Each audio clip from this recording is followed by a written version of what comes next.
Test 2. You will hear a number of different recordings, and you will have to answer questions on what you hear. There will be time for you to read the instructions and questions, and you will have a chance to check your work. All the recordings will be played once only. The test is in 4 sections. At the end of the test, you will be given 10 minutes to transfer your answers to an answer sheet. Now turn to Section 1.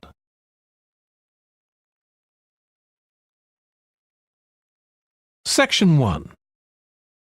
You will hear a woman phoning the secretary of a cycling club to find out about becoming a member. First, you have some time to look at questions 1 to 6.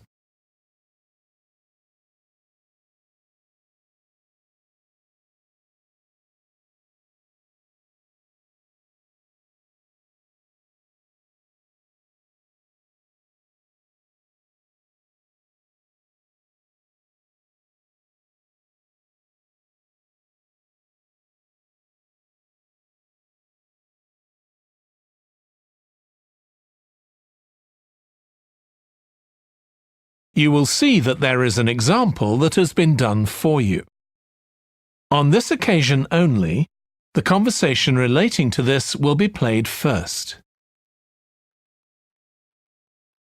Hello, South City Cycling Club. Oh, hi. I want to find out about joining the club. Right, I can help you there.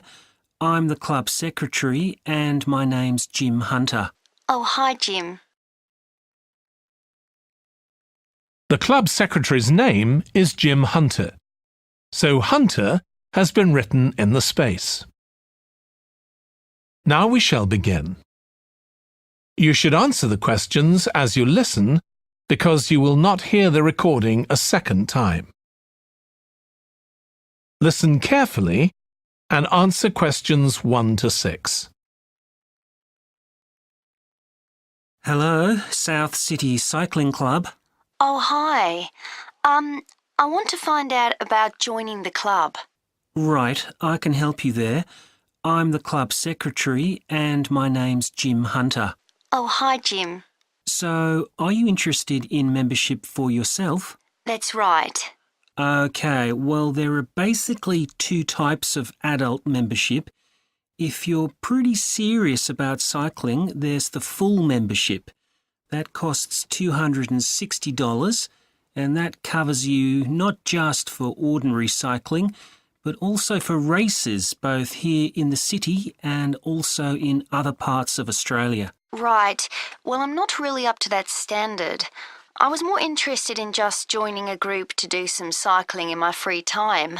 Sure, that's why most people join. So in that case, you'd be better with the recreational membership. That's $108 if you're over 19 and $95 if you're under. I'm 25. Okay. It's paid quarterly and you can upgrade it later to the full membership if you want to, of course. Now, both types of membership include the club fee of $20. They also provide insurance in case you have an accident, though we hope you won't need that, of course. No. Okay, well, I'll go with the recreational membership, I think, and that allows me to join in the club activities and so on. That's right. And once you're a member of the club, you're also permitted to wear our kit when you're out cycling. It's green and white. Yes, I've seen cyclists wearing it. So can I buy that at the club? No, it's made to order by a company in Brisbane. You can find them online. They're called Jerry's. That's Jerriz. You can use your membership number to put in an order on their website. Okay. Now, can you tell me a bit about the rides I can do? Sure. So we have training rides pretty well every morning, and they're a really good way of improving your cycling skills as well as your general level of fitness. But they're different levels. Level A is pretty fast. You're looking at about 30 or 35 kilometres an hour. If you can do about 25 kilometres an hour, you'd probably be level B. And then level C are the novices who stay at about 15 kilometres per hour. Right. Well, I reckon I'd be level B. So when are the sessions for that level? There are a couple each week. They're both early morning sessions. There's one on Tuesdays, and for that one you meet at 5:30 a.m, and the meeting point's the stadium. Do you know where that is? Yes, it's quite near my home, in fact. OK, and how about the other one? That's on Thursdays. It starts at the same time, but they meet at the main gate to the park. Is that the one just past the shopping mall? That's it. Before you hear the rest of the conversation, you have some time to look at questions 7 to 10.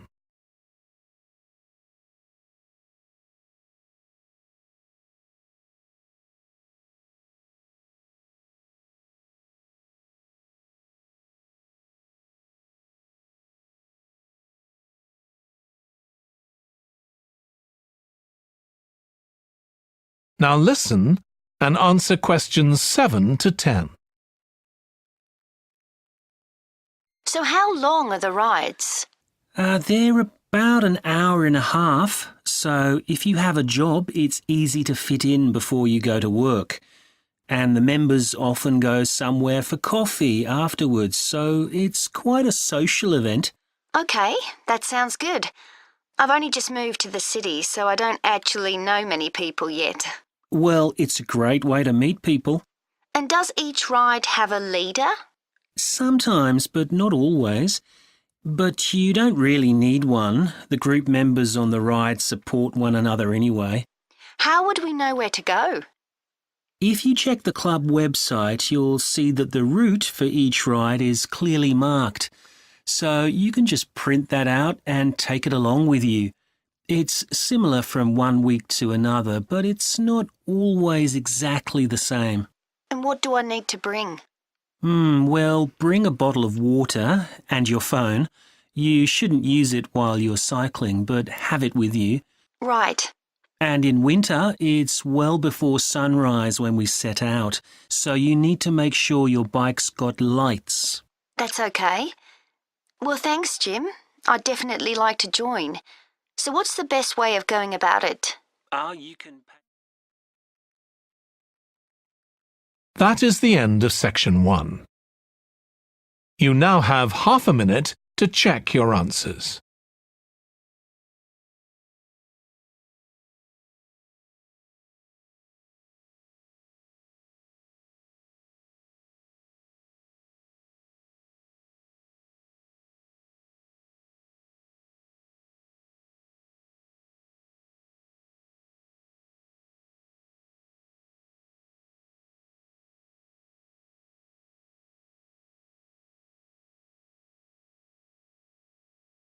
Now turn to Section 2. Section 2. You will hear a manager in a company talking to employees about volunteering for charity work. First, you have some time to look at questions 11 to 16.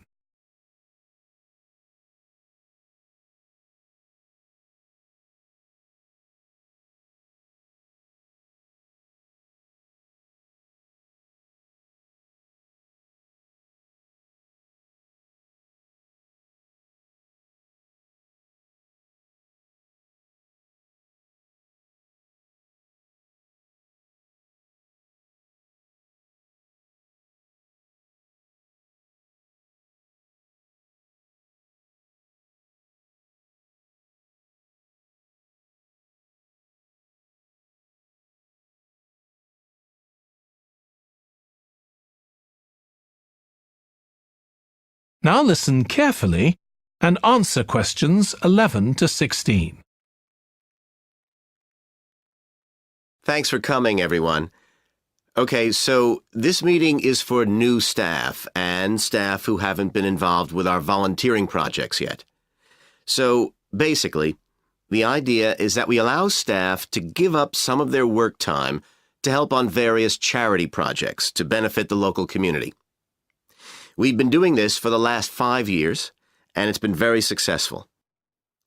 Participating doesn't necessarily involve a huge time commitment. The company will pay for 8 hours of your time. That can be used over 1 or 2 days all at once, or spread over several months throughout the year.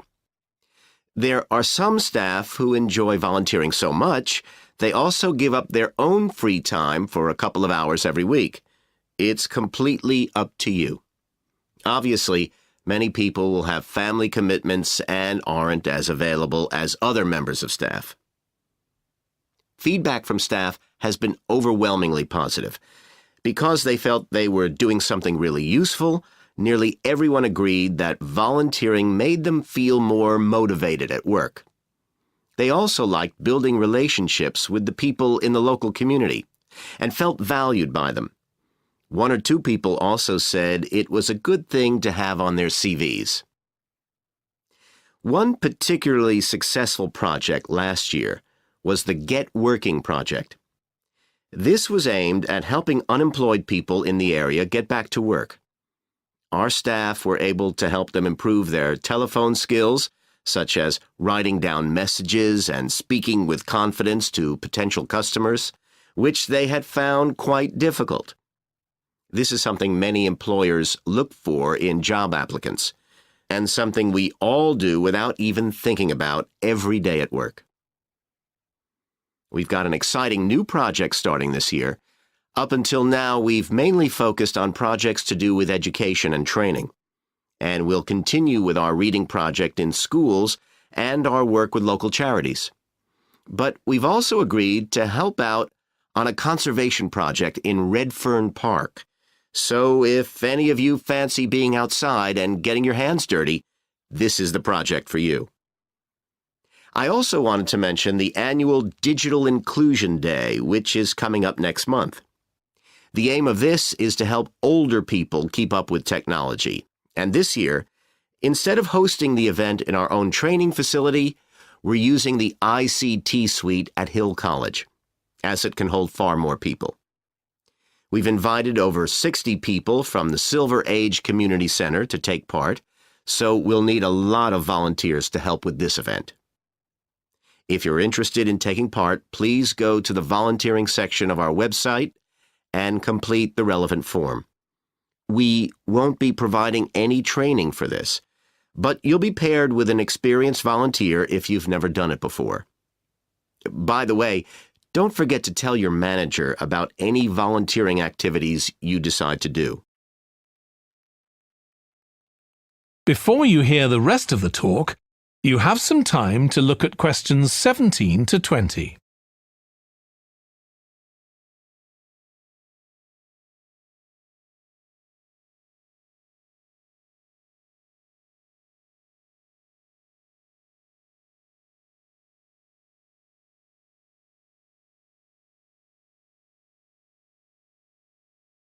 Now listen and answer questions 17 to 20.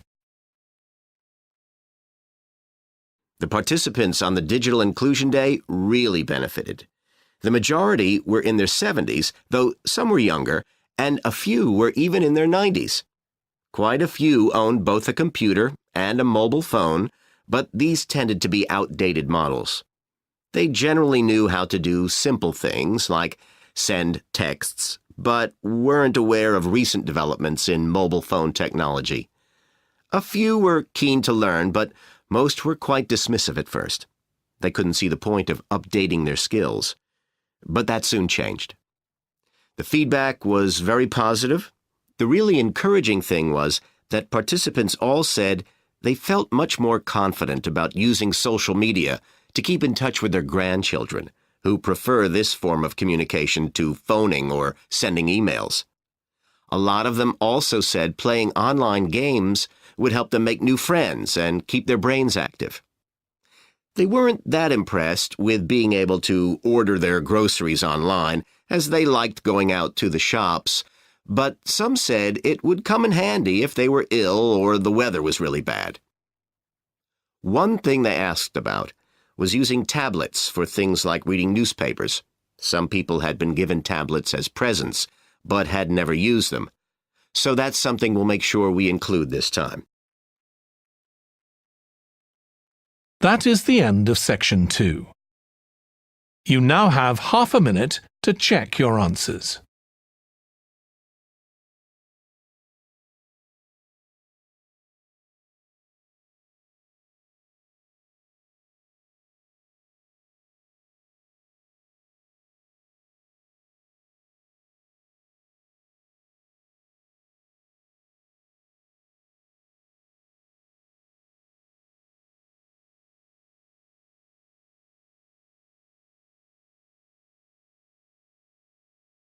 Now turn to Section 3. Section 3. You will hear a student called Russ consulting his tutor about a presentation he is preparing on nanotechnology, the study of materials on an extremely small scale. First, you have some time to look at questions 21 to 25.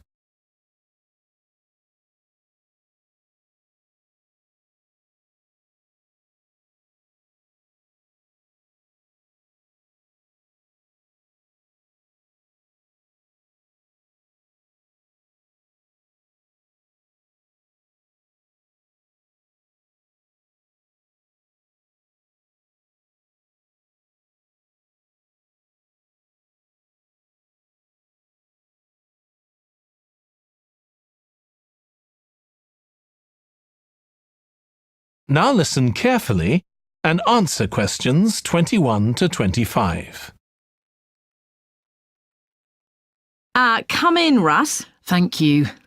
Now, you wanted to consult me about your class presentation on nanotechnology.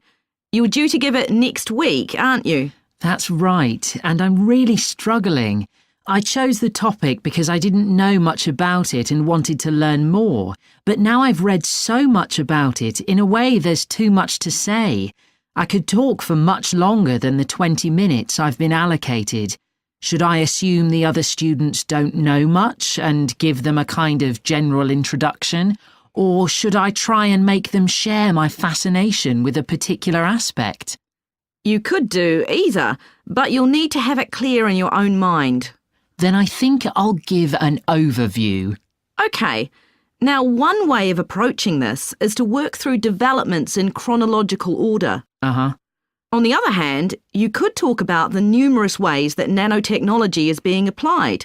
You mean things like thin films on camera displays to make them water repellent and additives to make motorcycle helmets stronger and lighter? Exactly. Or another way would be to focus on its impact in one particular area, say medicine or space exploration. That would make it easier to focus. Perhaps I should do that. I think that would be a good idea. Right. How important is it to include slides in the presentation? They aren't essential by any means, and there's a danger of tailoring what you say to fit whatever slides you can find. While it can be good to include slides, you could end up spending too long looking for suitable ones. You might find it better to leave them out. I see. Another thing I was wondering about was how to start. I know presentations often begin with, first I'm going to talk about this, and then I'll talk about that. But I thought about asking the audience what they know about nanotechnology. That would be fine if you had an hour or two for the presentation, but you might find that you can't do anything with the answers you get, and it simply eats into the short time that's available. So maybe I should mention a particular way that nanotechnology is used to focus people's attention. That sounds sensible. What do you think I should do next? I really have to plan the presentation today and tomorrow. Well, initially, I think you should ignore all the notes you've made, take a small piece of paper and write a single short sentence that ties together the whole presentation. It can be something as simple as, nanotechnology is already improving our lives. Then start planning the content around that. You can always modify that sentence later if you need to. OK. Before you hear the rest of the discussion, you have some time to look at questions 26 to 30.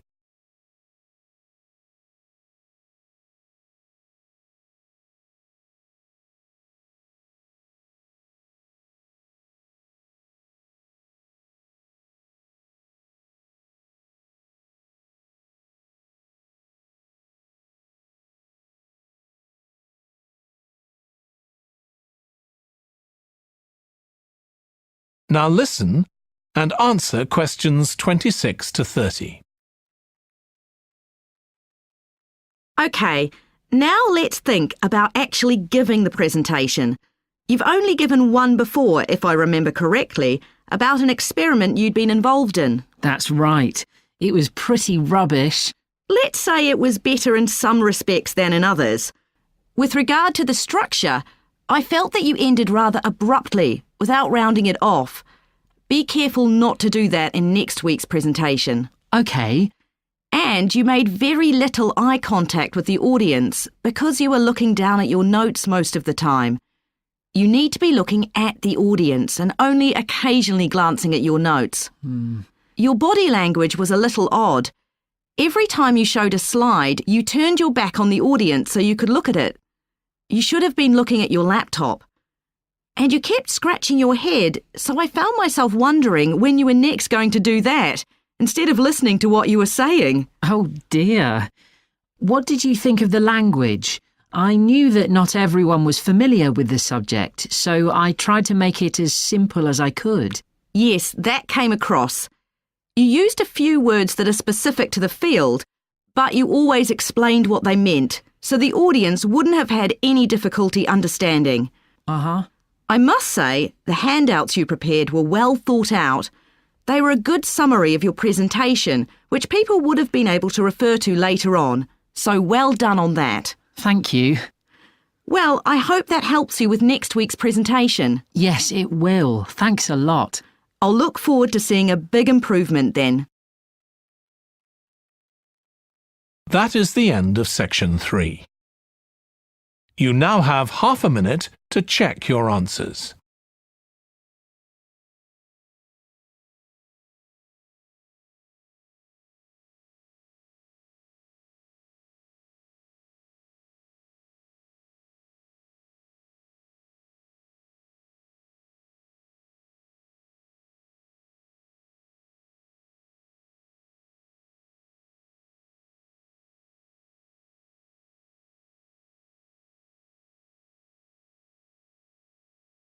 Now turn to Section 4.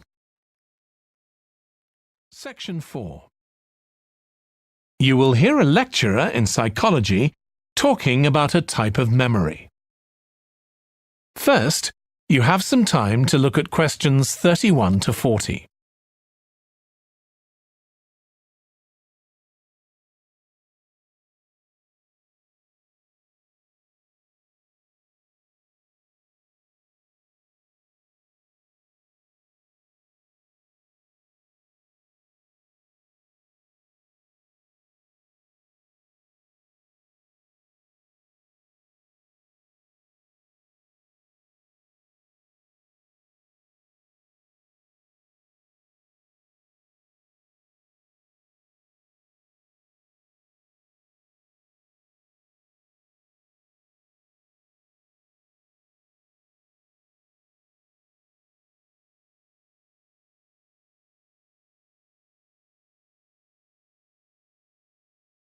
Now listen carefully and answer questions 31 to 40. Today, we'll be continuing the series of lectures on memory by focusing on what is called episodic memory and what can happen if this is not working properly. Episodic memory refers to the memory of an event or episode. Episodic memories allow us to mentally travel back in time to an event from the past. Episodic memories include various details about these events. For example, when an event happened and other information, such as the location. To help understand this concept, try to remember the last time you ate dinner at a restaurant. The ability to remember where you ate, who you were with, and the items you ordered are all features of an episodic memory. Episodic memory is distinct from another type of memory called semantic memory. This is the type of factual memory that we have in common with everyone else. That is your general knowledge of the world. To build upon a previous example, remembering where you parked your car is an example of episodic memory. But your understanding of what a car is and how an engine works are examples of semantic memory. Unlike episodic memory, semantic memory isn't dependent on recalling personal experiences. Episodic memory can be thought of as a process with several different steps of memory processing, encoding, consolidation, and retrieval. The initial step is called encoding. This involves the process of receiving and registering information which is necessary for creating memories of information or events that you experience. The degree to which you can successfully encode information depends on the level of attention you give to an event while it's actually happening.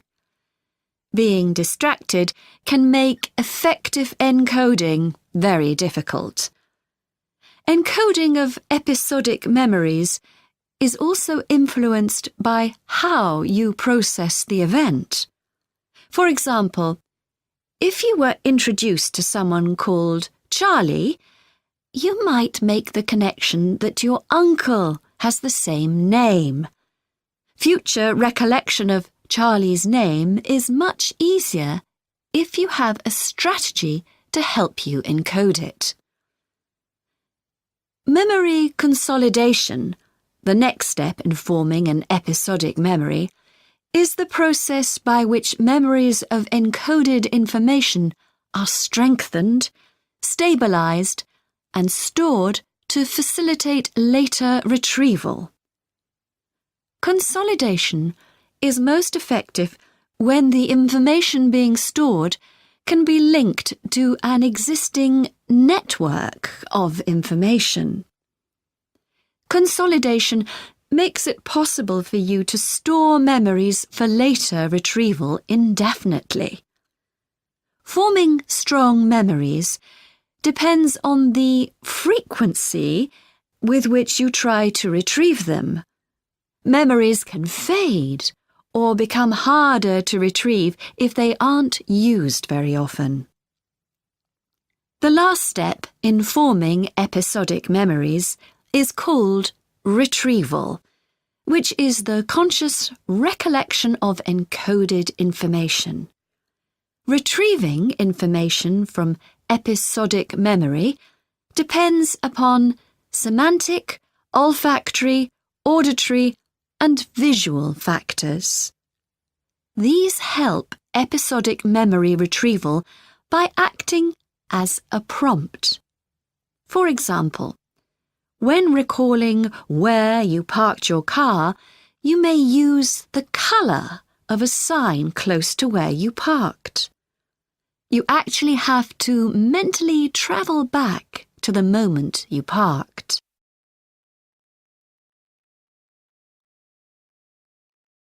There are a wide range of neurological diseases and conditions that can affect episodic memory. These range from Alzheimer's to schizophrenia to autism.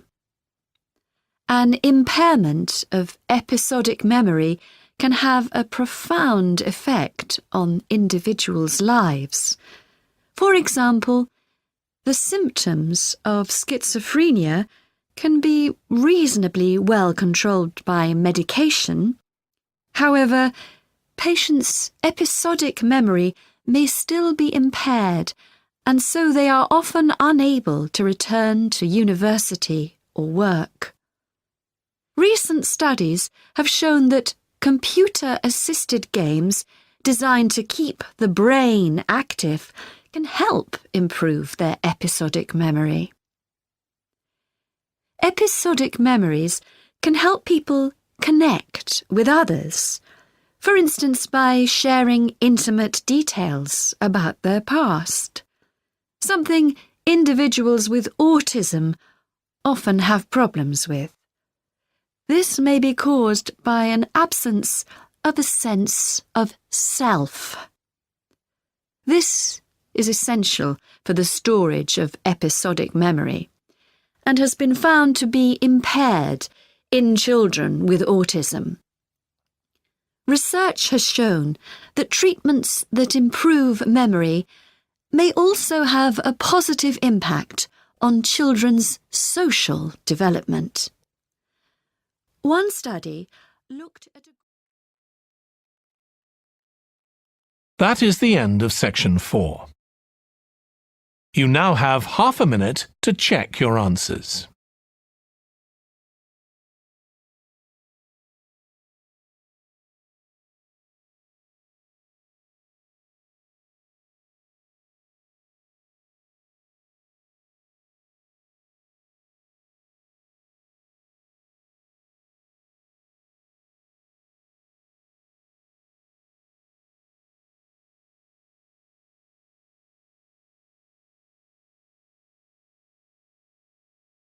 That is the end of the listening test.